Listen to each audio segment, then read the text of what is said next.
Picks and Parlay family, it's me, Detroit Lenny here, joined with Nick Earle Sports Bets, and Scott the Steamroller Steehn here, talk some college football. We are going to talk, I can't believe, first of all, we're in week 6 of college football.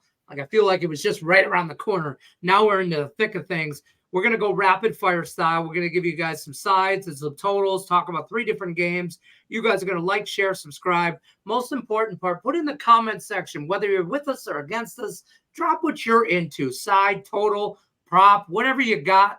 We want some stuff too. We can't be one-sided relationship. You got to give to get. All right. Don't forget, like, share, subscribe, though, and use the promo code below. You can get both these Handicappers premium plays, picksandparlays.net. That's where you get the best bets, VIP plays, subscription packages, all that good stuff, picksandparlays.net. Now let's get into the thick of things. Missouri, Texas A&M. Aggies minus 2.5. Total 48.5. We'll start with you, Nick Earle. What says you on this early morning, midday matchup for you? At 9 a.m. for me. I'm on the West Coast, but whatever. Go ahead. Yeah, I mean, 9 a.m. football sounds amazing. I wish delicious is what it is. It sounds great. But what also probably to a lot of the common bettors that will think sounds delicious is a top 10 team as an underdog. How great does that look? The Missouri Tigers, you're getting plus 2.5 with them. This line is this way for a reason, and Texas A&M is 25th ranked in the nation, so it is not completely a home unranked team versus a ranked or a ranked dog, whatever that system play. But it's pretty damn close. I'm on the Aggies here at this game at minus 130. I think this line tells you everything you need to know about this game with a top 10 team in the nation being an underdog in this game. Now, Missouri is 4-0 on the young season.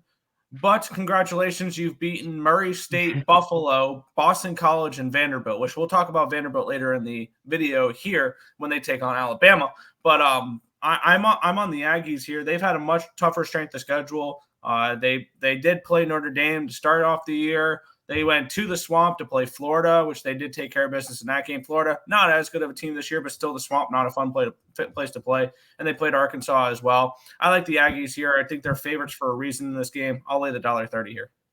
There you go. Aggies minus 130 from Nick Earle. Now, listen, we're going to stay in the same game and switch here to Scott Steehn. What are your thoughts in this matchup, Scott?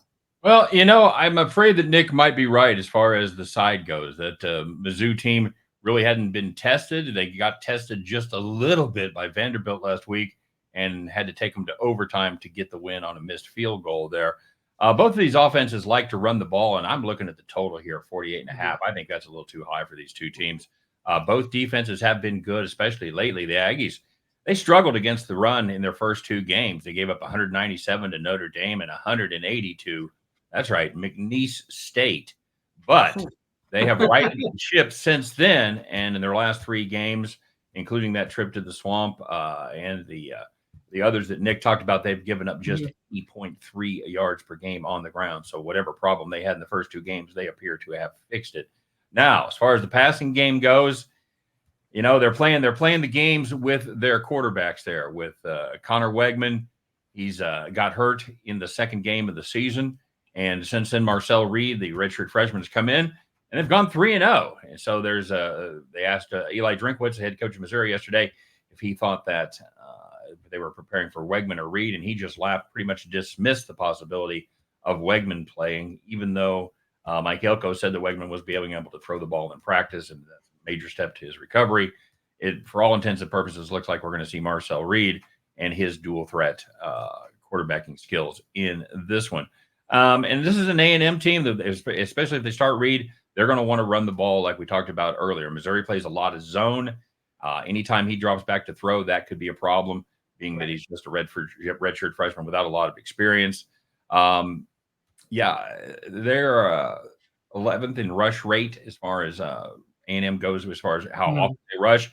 And this defense for Mizzou is very stout against the run, 19th in EPA per rush and 10th in rushing success rate. Both these defenses are great. Mizzou gives up an average of 12 points per game, 18 per game on the season for A&M.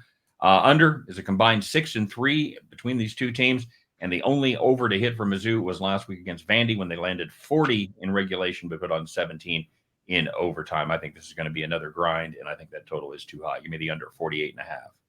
Under 48.5 from Scott Steehn, Missouri, Texas A&M. Now we're going to switch gears, stay with Scott Steehn.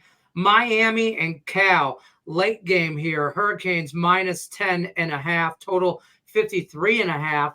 What says you about this one, Scott Steehn?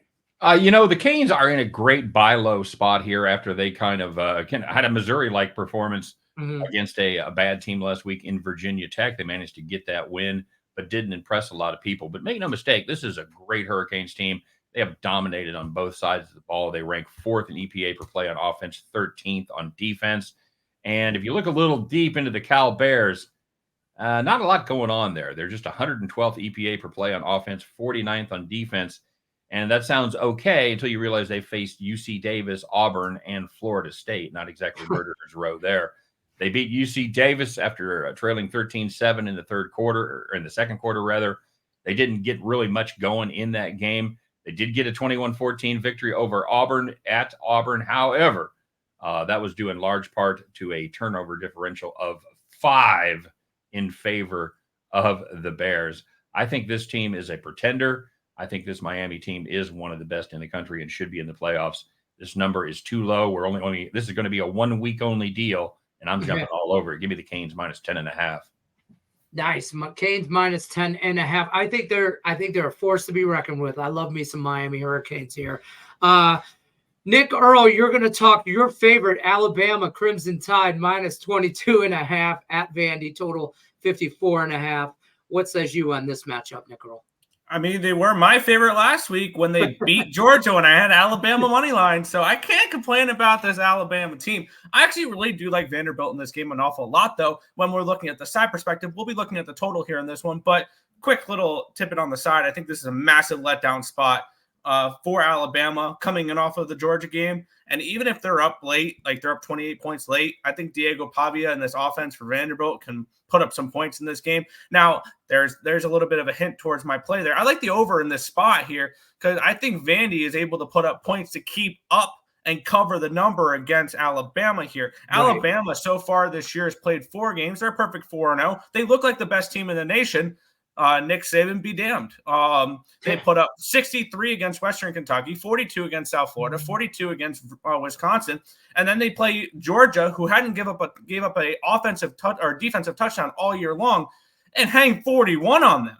So this is an offense that is absolutely clicking, and I know in order for Vandy to keep close in this game and cover the number, they're going to have to score some points in this game as well. That's why I like it up and over the total here in this spot. Over 48.5. It's 54.5, by the 54.5. It is. It is the other game. Yeah, my bad. 54.5. Yeah, it is over 54.5. Good catch on the graphics. Whoever does that, we got to talk to that guy. Yeah, over 54.5. Alabama and Vandy. I'm going to give you a quick little recap. You guys are going to like, share, subscribe, and don't forget, head over to the website picksandparlays.net.